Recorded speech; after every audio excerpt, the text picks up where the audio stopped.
ការរកលុយជាមួយ YouTube គឺយើងគិតអ្វីដែលងាយដូចតែខ្ញុំតែងតែប្រាប់បងប្អូនអញ្ចឹងជាពិសេសគឺសម្រាប់បងប្អូនដែលចង់ធ្វើជាមួយនឹងវីដេអូ short អត់សូវមានពេលវេលាដើម្បីផលិត content វីដេអូ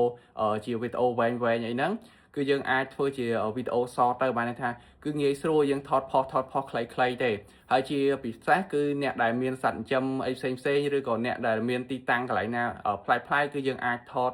កន្លែងទឹកហូរកន្លែងអីផ្សេងៗហ្នឹងហើយឧទាហរណ៍ដូចយើងមានសត្វចិញ្ចឹមដូចជាសត្វសេកសត្វទន្សាយសត្វជ្រូកសត្វអីហ្នឹងសត្វគោសត្វក្របីអីហ្នឹងគឺយើងអាចថតបានខ្លី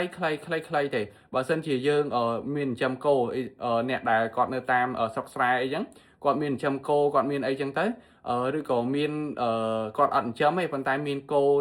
នៅតាមចិត្តស្រុកតាមចិត្តភូមិរបស់យើងមានគោអីហ្នឹងនៅអាកន្លែងថ្ងៃកំពុងតែរៀបលិចអីហ្នឹងមានគោយើងថតវាតិចតួចថ្ងៃកំពុងតែរះវាកំពុងតែស៊ីស្មៅគោលេងទឹកនិយាយទៅគឺវាមានច្រើនគឺយើងអាចថតខ្លីៗទៅបែរត្រឹម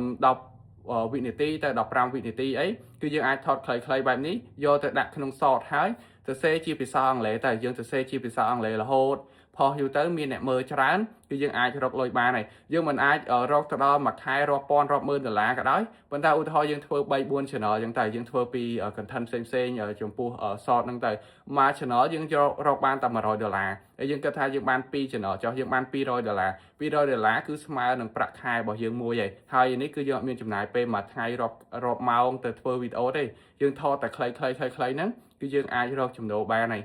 សួរថាពិបាកអត់ដូចតែវាស្រួលដូចតែខ្ញុំនិយាយអត់វាអត់ស្រួលទេវាត្រូវការ